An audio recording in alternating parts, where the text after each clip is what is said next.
This is an ad. I hate it! An ad for crisp, refreshing Angry Orchard hard cider. That is refreshing. An ad that interrupted your podcast. I hate being interrupted! To remind you to stop being angry at me and crack open an Angry Orchard. That's a good idea. Don't get angry. Get Orchard. Angry Orchard Cider Company, LLC. AngryOrchard.com. Please drink responsibly. Angry Orchard is a hard cider with other natural flavors. Welcome back to another edition of the Disney Dish Podcast with Jim Hill. It's me, Len Testa, and this is our show for the week of Schmurz Day, December 18th, 2023. On the show today, news, and in listener questions, how much guacamole is too much? Then in our main segment, Jim pays tribute to Disney legend Dick Nunis. Let's get started by bringing in the man who says that you better watch out is fine, but you better not cry is a deal breaker. It's Mr. Jim Hill. Jim, how's it going? Len, do you realize how many sad Christmas songs there are? There's a "I'll be home for Christmas," if only in my dreams, and until then, we'll have to muddle through somehow. Christmas shoes, all right? You know, the folks at Kleenex have to be keeping their factory open 24/7 during the holiday season. I mean, all I have to do is see George Bailey reach into his coat pocket and find Zuzu's pedals, and I'm a mess, you know. So you better not cry. Definitely a deal breaker come Christmas, you know. So I mean, you got to remember there was a 20-year period where every Christmas song was written by someone who'd been through the Great Depression, World War II, or both. Yeah, they were not a happy bunch, you know. So, just be happy you're alive. There you go. Ho, ho, ho, ho, ho. Yeah, Fa la la la la la la. There you go. Okay. We should have been part of Tin Pan Alley, I swear. That's it, exactly. So. All right, Jim, let's do a quick shout out to subscribers over at patreon.com/Jim Hill Media. Thanks to new subscribers, Vigliotech, Jack Haley Mom, Matt Straub, and Paul Sweetman, and longtime subscribers Rob Bliss, Jessica Kravitz, Kirk Landry, and Megan Baumgartner. Jim, these are the Disney Imagineers training the Ursula animatronic at Journey of the Little Mermaid to grant guests wishes like Ariel's legs for her voice.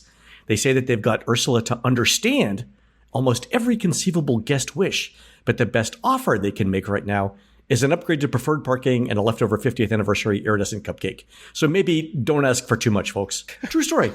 You know, to be honest with you, look, this is what I got, man. No, that's it exactly. To be honest, my wish is that the Ursula head actually stay on that animatronic. Have you seen the video? Where... I've seen the horror video of the animatronic with its head off. Yeah, a lot going on there. Cannot see that. So. Speaking of Patreon, don't forget, folks, we're moving the show off of Bandcamp and onto Patreon, beginning with our show in 2 weeks, so January 1st, 2024. And we've just released our third video with Imagineer Jim Schul, who helped build Disney MGM Studios. Sign up at patreon.com/Jim Hill Media, and don't forget to close down your Bandcamp subscription after that. All right, on to the news, which is sponsored by touringplans.com. Touring Plans can help you save time and money at theme parks like Walt Disney World. Check us out at touringplans.com. All right. Sad to report, Jim, and you're going to talk about this in our main segment. Former Disney chairman Dick Nunis passed away last week. He was 91. And you're going to talk about this, like I said, in our main segment. But he was hired at Disneyland prior to the opening in 55. He was? And he worked for Disney nearly 50 years. Helped develop Walt Disney World, then later Epcot, Disney MGM Studios, Tokyo Disneyland, and Disneyland Paris.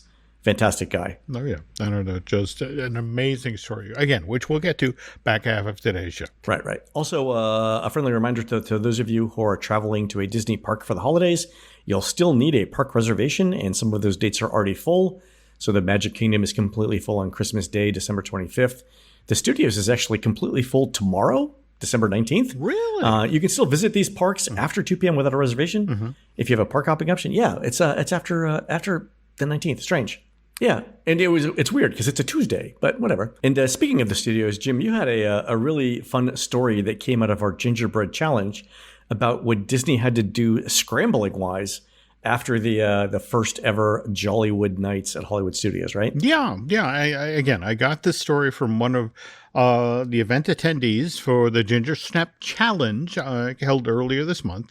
This individual works for the entertainment team at Disney Parks Experience and Products and was one of the people who then had to put in 20-hour days after the first Jollywood Night, which debuted at Disney's Hollywood Studios on Saturday, November 12th, met with such miserable reviews. Now, where this gets interesting, Len, is that it turns out that Phil Holmes, the former VP in charge of Disney's Hollywood Studios, who retired from the company in August of 2020 after spending 50 years working at the Disney parks, he was there on the night that the very first Jollywood Nights was held. And as the managers at that theme park were tearing their hair out, watching in real time as the reputation of this brand new hard ticket was getting trashed online, Phil just laughed and said, "What you? Oh, you think this is a disaster?" No, that's it exactly.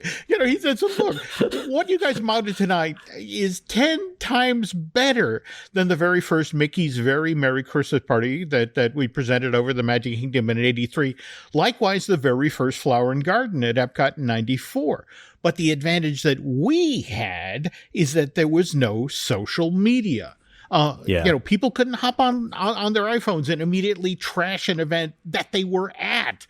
They could either swing by guest relations and lodge a complaint there, or actually wait till they got home and then write a letter or make a phone call. And Phil then went on to say, "Look, you guys will figure this out and fix what needs to be fixed with Jollywood Nights." And by the time the second edition of this new seasonal hard ticket was presented at Disney's Hollywood Studios on November 18th, the resort's entertainment team had largely addressed most of the guest complaints from the first one.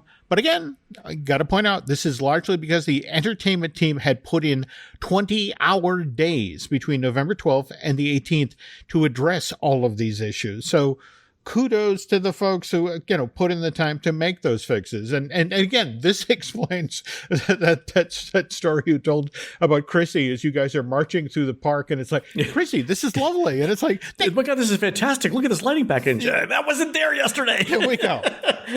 Because there are people working 20-hour days to make it right. Let me just say, Jim, injecting methamphetamine directly into your spine worked for John F. Kennedy. And if it worked for the president, it could certainly work for those cast members at Hollywood Studios who need to upgrade Jollywood Nights. So, I'm just saying. Just saying. Wow. Okay. Also, I love that Phil is providing leadership there, because one of the sayings that I remember when I worked at American Express was from CEO Ken Chenault, and he said one of the jobs of a leader is to define reality and to provide hope. So, I can imagine Phil Holmes standing in the middle of Hollywood Studios while everything's going up in metaphorical flames and there are cast members running around like doing the Kermit flail. It feels like, takes a drag on a cigarette like, "You think this is bad?" And then, because it calms everybody down. It puts things in perspective, right? It does. And then it tells everybody that things can be fixed. So that's good. That's an example of leadership. I really think that's true. Fantastic story. All right, Jim, on to surveys. Catherine sent in a Disneyland food survey with a question I don't think we saw in the similar survey from Walt Disney World. And here's the question. Which of the following best describes how you and your travel party feel about eating during a trip to the Disneyland resort? If none of them completely describes you, please pick the one that comes closest. And your 4 choices are: eating is a highlight of our trip. The second choice is, well, it's not the highlight. Eating is an important part of the, quote, Disney experience. Mm-hmm. The third choice is there's so much to do at Disneyland that eating is fairly low on our priority list. And then the fourth choice is eating is just a necessity to sustain us while we do the attractions. And the reason why I like this question, Jim, is because it addresses the difference in demographics in Disneyland, where most guests are locals, versus Walt Disney World, where most people are coming from out of town. So I suspect that if you compared these survey results from Disneyland and Walt Disney World, you'd get a majority of people choosing one of the first 2 options in World, and Disneyland would be different. What do you think? It's what's fascinating about this question is I would imagine what your go-tos are at the park really depend on when you first visited. I mean, if you're somebody who went in, say, the early 60s, Dole Whip, because I had an amazing Tiki Room show. Whereas, if you jump ahead to the late 60s, early 70s, it might be beignets and a mint julep in New Orleans Square. And then, I want to say churros didn't come in till the 90s or thereabouts. So, I mean, the thing that your family does, or you and your friends do every time you're at Disney, food wise would have to depend on what was the big thing when you came through the door. Yeah. I mean, imagine somebody who hadn't been to Disneyland since like 1960 comes in today and sees, churros and corn dogs and turkey legs and is like, America has succeeded by any measure that matters. Well, we won the Cold War, and this is proof. There you go. My day, we had warm water and popcorn. It's like, hey. we liked it. There we go. Right. So, all right. And speaking of food choices, this listener question from Stincy Linson says this: I got the same Epcot survey about dining choices that you spoke about last week. When I was taking it, I got the vibe that they were trying to get a sense of what to do about sit-down restaurants in a theme park that has become so wholly about festival booths. How do they fill reservations when everyone spends all their time dining at festival booths? My responses made it clear that I only booked a table service restaurant because I needed to for Candlelight Processional, and I felt I had no choice. And I was pretty mad about that, as Le Cellier was running an hour behind. Maybe there's no data to back that up, and they're not having trouble filling tables at restaurants. That's just how I interpreted my survey. And this is a great point, because, I mean, you got to think that Epcot's sit-down restaurants suffer every time that there's a festival, right? Yeah, and in fact, what's kind of intriguing when you think about things like Space 220, where I mean, face it, you can't really see or understand that show from the outside. You have to have done the legwork, so to speak, the research. This is interesting. I have to say, going forward and thinking about what happens when Communicore Hall opens, and we see the garden, so to speak, being used the way it's intended with the festival kitchens and the food carts coming online. Even more choices in the front of the park. Yeah. I mean, I think one data point that supports what Stincy Linson is saying is the fact that Restaurant Marrakesh has not reopened after 3 years in World Showcase. And it was always the last restaurant to fill up on busy days. Mm-hmm. But so the popular restaurants, the beer gardens of the world, things like that, they're probably still doing fine. But it's the second or third tier choices where I think you're seeing a lot of people say, you know what, I'll just take my chances at the booths. And that's why Restaurant Marrakesh hasn't reopened. Yeah, and it's still a lounge, right? I mean, it's a sometimes lounge. I was there last week. It wasn't open. Yeah. So okay. This is from Nick via Patreon. Why did they stop making musicals at MGM? I grew up on Hunchback the musical and Pocahontas the musical, and I remember a Goosebumps show back there too. All right. So just for some context. Hunchback and The Spirit of Pocahontas were both staged at the Backlot Theater, I think, right? Yep. On New York Street. Pocahontas premiered in 1993, ran for 28 minutes, and lasted until 1996. Then it was replaced by Hunchback, which was a 30-minute show that ran until 2002. A couple of points. All stage shows are expensive to run because they've got a lot of talent and a lot of support staff. And big stage shows are even more expensive and an ongoing expense. Also, some of those stage facilities are massive and purpose-built. Like, I don't know, Jim, if you've looked at the footprint of Indiana Jones Epic Stunt Spectacular lately. Yeah. It's about the size of the Star Tours facility and Backlot Express combined. Yep. So if you think about it, like, it requires a lot of very expensive talent, a lot of support staff, and takes up a lot of space. I think those are probably reasons 1, 2, and 3 why we're not getting more stage shows at the studios. What do you think? Well, another factor here is to remember that when Pocahontas came out that was 96, I want to say. And then the following year, Hunchback came out. They didn't do the numbers that Lion King did. But again, Disney had assumed that Lion King had made so much money it blotted out the sun. So the next Disney animated musical was going to do just as well. And Pocahontas, I think, did half of what Lion King did at the box office. And then, Hunchback the following year did 2/3 of what Pocahontas had done. And suddenly Disney got concerned about, hey, putting these big musicals in the park off of films that we thought would be hits, may not be the smartest play. And they got cautious. So, it's just kind of interesting to me. You look at something like Tangled or Frozen, and we got the Frozen sing-along show, but we never got our Tangled in the park musical. Mind you, we did on the cruise ship, but just kind of interesting that these sort of fell out of favor for a while. So I mean, I think the number of facilities that are able to do really big stage shows like this is fixed. I don't think Disney's going to build many more. No. The fact that the Magic Kingdom didn't move forward with its theater on Main Street, I think is evidence of this. So if a new show is going to go in, something's going to have to come out. Nope, you're not wrong. You're not wrong. All right, on to the next thing. And before I do the next one, I want to take a moment to thank whoever attended our talk at MIT in November and gave us a bag full of Marvel greeting cards. So whoever did that, thank you so much. It made our Christmas card list much easier to manage. And we really appreciate it. So thanks again. All right. And the reason why I mentioned the MIT thing is we actually got a listener email that we read at the MIT event, but we never did on the show. So we'll do it now. So a listener who we're going to keep anonymous recently submitted a right to know request to Disney Parks and Resorts asking for all of the data that Disney has on them. And specifically here, they're looking at park data. And the listener said that the first response from Disney was to send back a form with the very basics, like their email addresses they have registered, the annual pass they hold, online subscriptions, thing like Disney Plus and ESPN.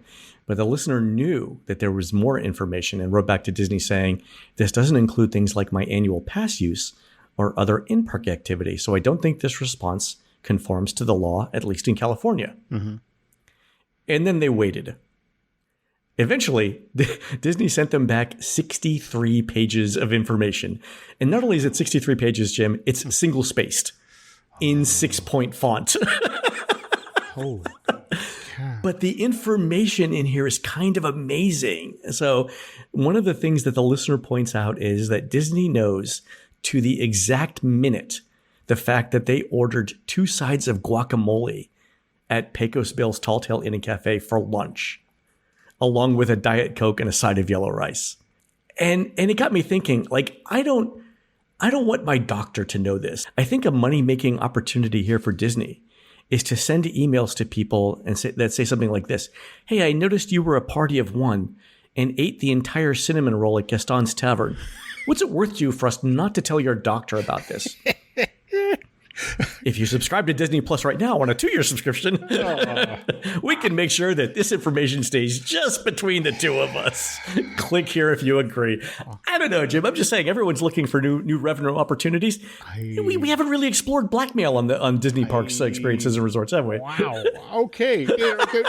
Finally take a way to use the Disney villains in branding. It's like Exactly.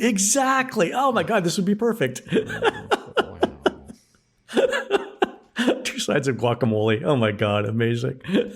All right, folks, we're going to take a quick commercial break. When we come back, Jim recaps the career of Disney legend Dick Nunis. We'll be right back. The holidays are here, people, and if you're still struggling to come up with just the right way to show the loved ones in your life how much you really care, please allow me to direct your attention to the gift that's going to solve all your problems this holiday season, and that's Storyworth. Storyworth is that online service that helps you and your loved ones preserve precious memories and stories for years yet to come. It is a thoughtful and meaningful gift that connects you to those who matter most. And how does it do that, you ask? Well, every week, Storyworth emails your relative or friend a thought-provoking question of your choice from their vast pool of possible options. Each unique prompt asks questions you've never thought to ask them before, like, who were your favorite professors at college, or what sports did you like most as a child? And after 1 year, Storyworth will compile all your loved ones' stories, including photos, into a beautiful keepsake book that you'll then be able to share and revisit for generations yet to come. Now, my mom keeps the Storyworth book that we got her out on display in her living room. And Nancy and I were just down visiting with her yesterday in Massachusetts. And when I cracked that thing open, I found myself rereading the story that my mom had shared about the first time she and my dad really connected, which, believe it or not, was when these two performed together in their Sunday school pageant. My dad played Joseph, my mom played Mary, and the role of baby Jesus was played by a 60-watt light bulb. These are the sorts of stories you can expect to hear from friends and family if you set them up with Storyworth this holiday season. It is a thoughtful and personal gift from the heart that will preserve their memories for years yet to come. Go to storyworth.com/DisneyDish right now and save $10 on your first purchase. Again, that's storyworth.com/DisneyDish to save $10 on your first purchase. We thank them for sponsoring today's show. This episode is brought to you by Paramount Plus. Paramount Plus has movies. So many movies. The movies you've seen 1,000 times and could watch 1,000 more. Iconic movies your friends can't believe you haven't seen. New movies, classic movies, new takes on classic movies. So whether you're into Top Gun or The Naked Gun, Mean Girls or Mission Impossible, Smurfs or Sonic the Hedgehog, there's a mountain of movies to discover on Paramount Plus. Start streaming today. This episode is brought to you by LinkedIn. Healthcare professionals can lead their careers with LinkedIn. Discover jobs by specialty, preferred shifts, and even desired salary. From mental health therapists to radiology technicians, it's now faster and easier for healthcare professionals to find the right fit. Learn more at linkedin.com/healthcare. Side effects may include faster job placement, improved work-life balance, and increased career satisfaction. All right, Jim, for this particular segment, and in honor of Dick Nunis, I've put on my formal business shorts, my business Bermuda shorts, and socks. Yep. Yeah, Dick tried out some very interesting times during his stint at the company. And what's kind of interesting, given that it's been almost a quarter century since this Disney legend left the company, he resigned as the chairman of Disney Parks and Resorts back in May of '99. By the way, 44 years to the day that he started at Disney. Nice. You know, a lot of the pieces that have been published over the past 24 hours about this storied 91-year-old were, you know, kind of a remember who this guy was. And yeah, you know, that it's hard to, you know, if you saw it, it's hard to unsee that picture of Dick in his Bermuda shorts. He was pushing the frontiers of business attire, Jim. Well, he was, more to the point, because he was living and working in Central Florida at that time, and it's like, oh dear Lord, I'm burning alive in this business suit. Let's I love it. I mean, how many of us would rather wear shorts to work? I mean, let's face it. Absolutely, you know but anyway, if you ever had dealings with Nunis, and I was lucky enough over the 45 years I've worked as an entertainment reporter to get a couple of sit-downs with the guy. You never forgot him, because in spite of him wearing those Bermuda shorts and having very cute knees, Dick Nunis was tough. Mind you, he was a Disney guy through and through.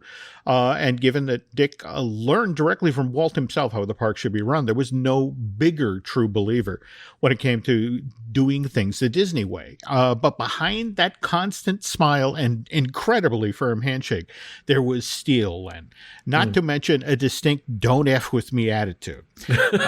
You know, you know, what you'd expect from a guy who was born during the darkest days of the Depression. This was back in May of 1932, Cedarton, Georgia, a tiny little city, northwestern corner of the state. Nunis family, hoping for a better life out west, traveled, as so many did in the mid-1930s, out to Southern California, where Dick then grew into a promising amateur athlete. Now, thanks to Marvel, Disney fans now have a basic understanding of the multiverse and how different paths in life could lead to different outcomes. And for a time there, it looked like Dick was destined for a career in professional sports. He got a football scholarship in 1951 to attend the University of Southern California. And this 182-pound defensive back seemed destined for great things until in Nunis' sophomore year at school, this would have been 1952, during a heated game with USC's hated rival, UCLA, Dick broke his neck. And that was it for Nunis' career in sports. Yeah.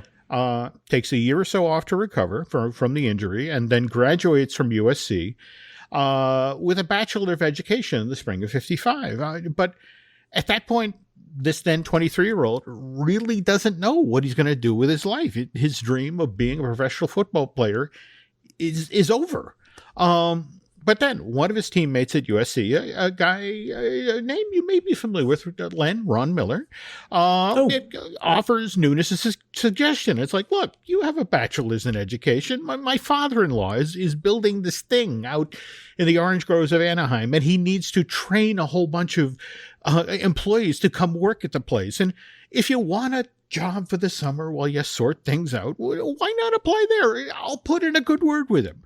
And so that's how, May 26, 1955, Dick Nunis gets hired to work at Disneyland. And his very first job at the company is as a training assistant. He works under Van France, and he helps to get the first 600 folks who are hired to work at the happiest place on earth to get the hang of being happy Disneylanders. That's what they called them back Disneylanders. Not cast members, happy Disneylanders.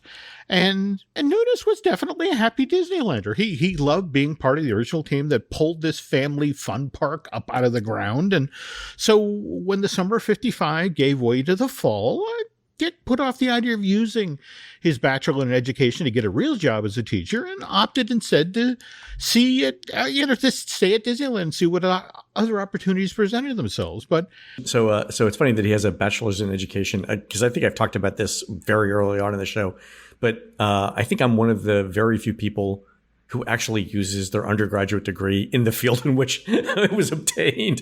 Like, nobody uses their college degree, right? In the field that they studied. You are not wrong. Because I remember talking to somebody at American Express who was very high up in leadership and technology in the technologies group, and they had a PhD in anthropology, and I was like, I don't see it. And then she's like, you don't see it? Look around at this organization. You don't see it? And I'm like, never mind. I got you. I'll be digging down on those files right over there. So exactly. Okay. Anyway, all right. So Nunis gets referred by Ron Miller. Yep. He starts off in training happy Disneylanders. All right. What happens then?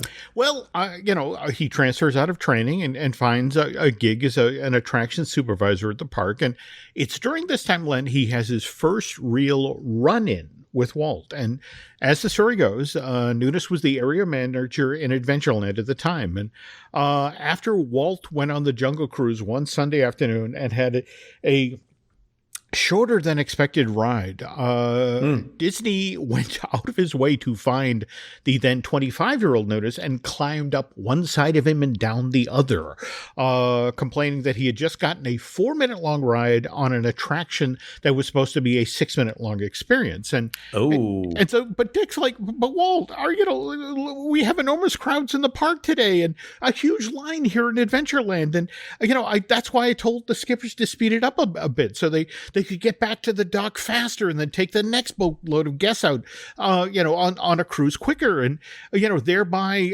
getting Adventureland attraction line down to a manageable size and lowering guests' overall wait time. And Walt just would not have it. Yeah, and he's like, look. He told Dick, look, these people paid for a 6-minute long Jungle Cruise, and you're going to make sure that they get it. Don't worry about the line.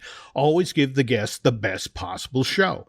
That's what they got in line for in the first place. They heard the Jungle Cruise was a great show, and we always need to deliver on that expectation. And you gotta think, Jim, that if you were working the Jungle Cruise in the 1950s, you're basically living at Rick's American Cafe in Casablanca, because everything happened there Oh my God! All right, so Walt talks to Dick. What happens next? Well, because he learns this lesson firsthand by having Walt Disney yell at him. Dick kind of remember that. Dick Nunis never forgets it. And more to the point, Dick begins to borrow Walt's educational technique, which is to say, you come down hard on people, frighten them, so they then always do what you say. Right. And so now, because Dick Nunis consistently delivers in whatever department he is placed in at Disneyland, he quickly rises through the ranks. And by 1961, Nunis is now director of park operations. I mean, he's only 29 years old. And more to the point, he's one of Walt's most loyal lieutenants. And I have to stress here, Len, that one of the main reasons that Disneyland ran so smoothly in the 1960s was because there were people in Anaheim who were deathly afraid of Dick Nunis. They knew he was one of Walt's favorites, and Dick knew it too. And to be honest, there were just a lot of folks who worked at the park who were afraid to cross the guy. Now, where this gets interesting is in December of 66, things got interesting for Dick for a while. There were a number of folks he had crossed at the park over the years who were now looking to settle some scores. But Nunis, again, who had played football, realized that sometimes the smartest play was to just step off the field for a while, and so when things started to get hot in Anaheim, he thought this might be a nice time to change locations, maybe go someplace a little hotter, like, say, Orlando.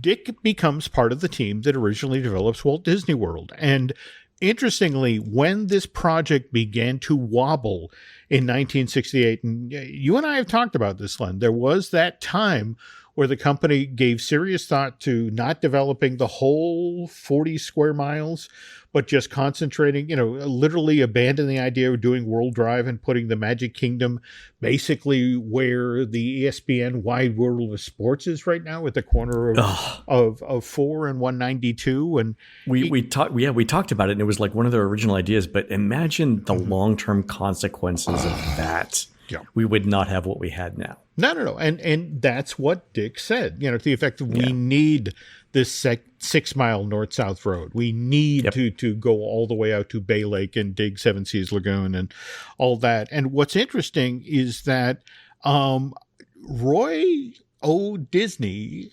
Walt's brother, noticed how passionate this kid was about this project. So when they really got in trouble, when it looked like, that Disney World, this was the fall of 1970, when suddenly U.S. Steel's like, oh, by the way, theme park will be ready, hotels will not.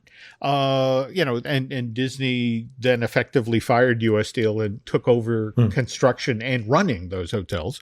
He needed somebody down in Florida to ride herd on this, to again, forgive me for continuing to hammer on the football analogies here, but to get it over the goal line.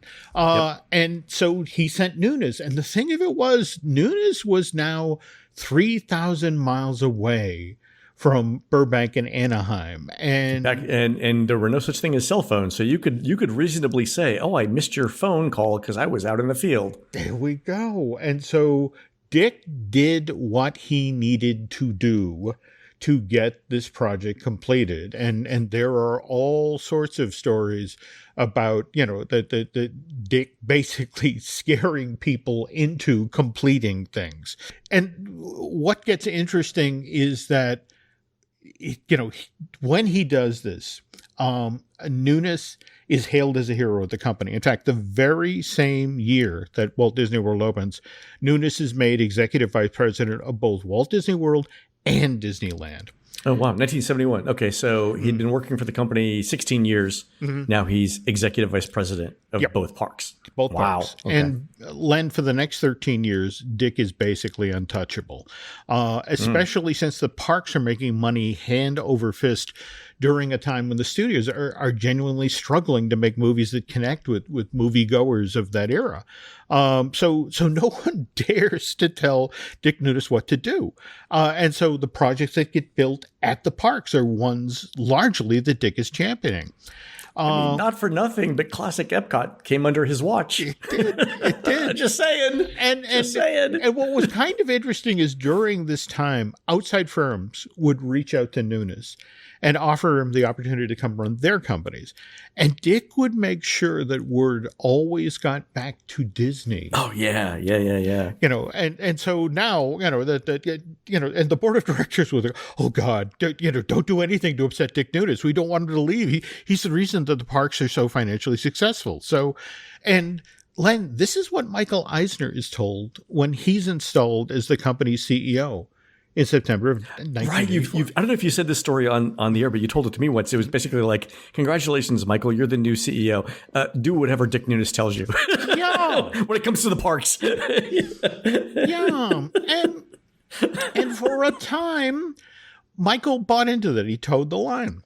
But after about 5 years, during which Eisner bumped heads with Nunis a couple times over attractions for the parks, Michael decided he'd had enough. So 1991, Eisner promotes Nunis to chairman of Disney Parks and Resorts while making Judson Green, who is the company's CFO, the new president of attractions. And Dick set up with a plush set of offices in the Sunbank building, which is still, by the way, across the street from Disney Springs. Yep. Given a full staff and no real responsibilities. Dick's job from here on in is largely ceremonial. Judson makes the day-to-day decisions about what goes on in the parks, whereas Dick, whenever it was time for Disney to present an oversized check to the United Way of Central Florida, he was the guy you called. And okay.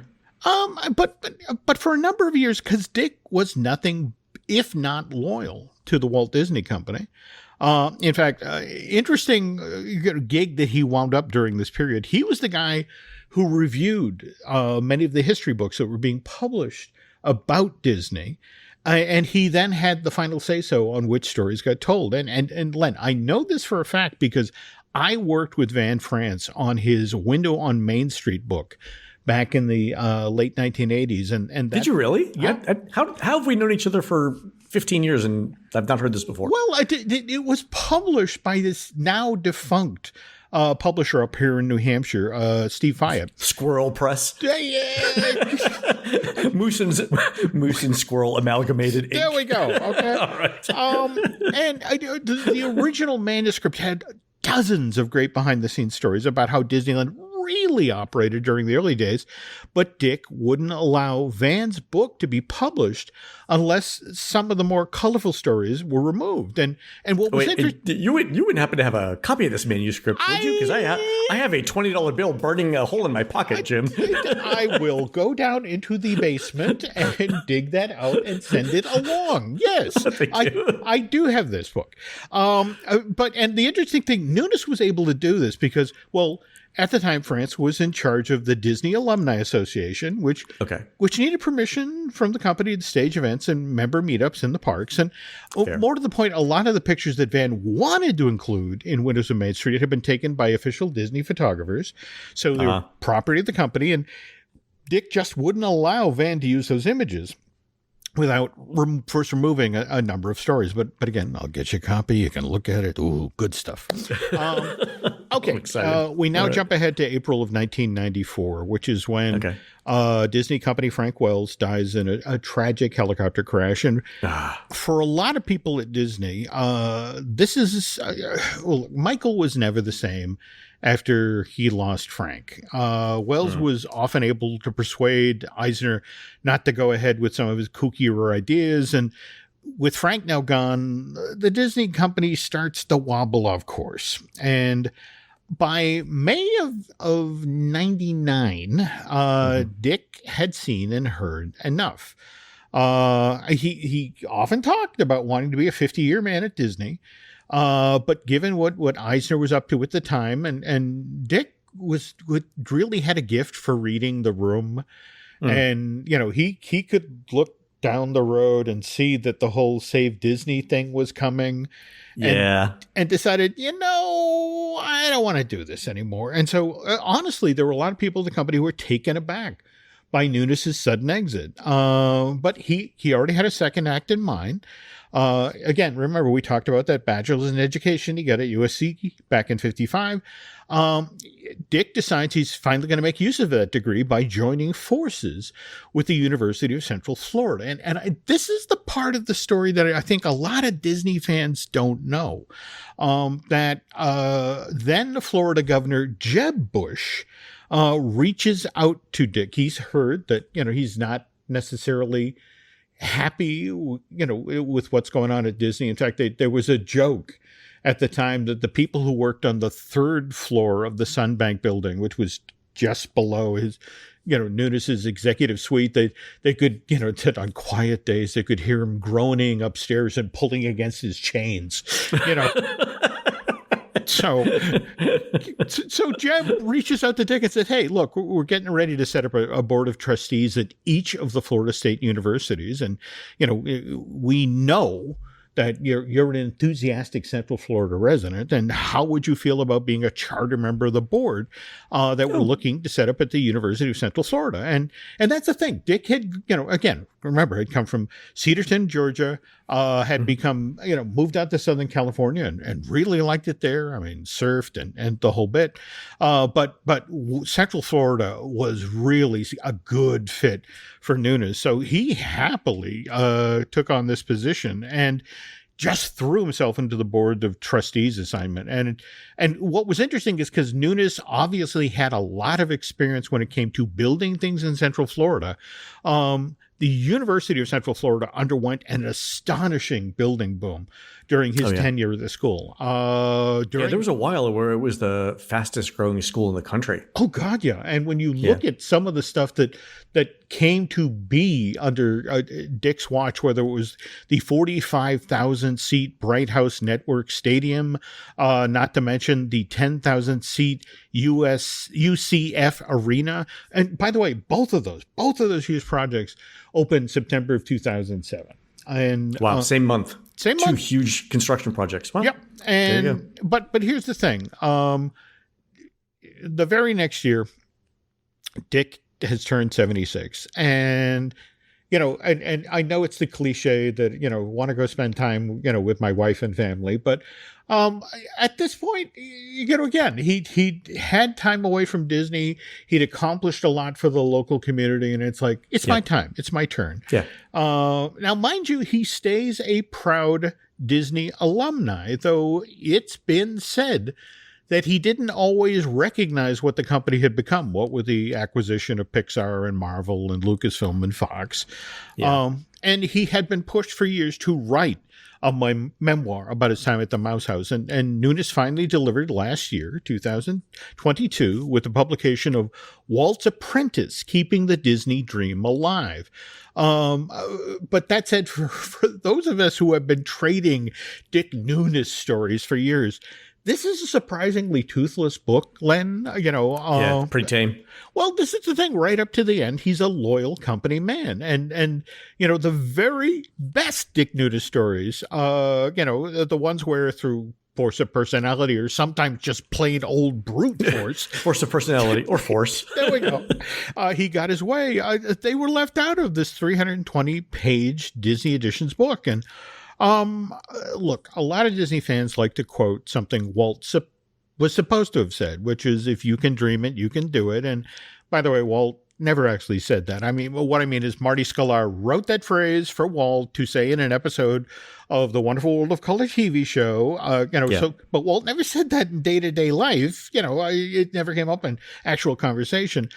But more to the point, they miss the real point of that phrase. It's like, it's important to be able to dream things up, but you then have to have that iron will and that ability to turn something ephemeral into reality. Yep. And that's why a Walt Disney needs a Dick Nunis, a guy who can actually do that, a tough guy who can take on seemingly impossible assignments, like turning 40 square miles of swampland in Central Florida into a vacation kingdom. And you only get that sort of stuff done if you've got a Dick Nunis in your corner, who, because he played football so fiercely that he broke his own neck, Len.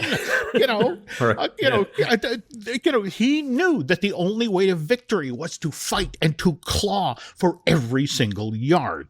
And that's what Dick Nunis did every day. He was the toughest guy I have ever met, and loyal to a fault to the Disney company. But more to the point, also a real fun guy to talk to. Really? Yeah, I remember getting to sit down with him once, and I figured the way in was to talk about projects that he had championed, that the company had not gone forward with. And so I brought up that New Orleans-themed hotel and restaurant that the company had once planned on building next to the Lily Bell in Lake Buena Vista, where Disney Springs is today.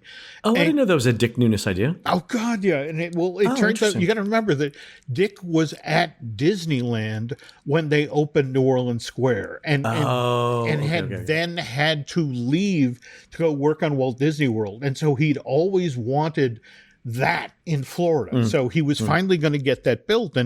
But he opened like a flower to me, and he was talking about, we were going to do that. But, what was really going to put that over the top is we were going to extend the monorail from Epcot over to the shopping village. And not only that, we were then going to create a people mover line that you could have gotten off the monorail, and then the people mover would have taken you not only to various stops within the shopping village, but it would also service Hotel Plaza, and even remember the Lake Buena Vista Country Club and the tree houses? Yep.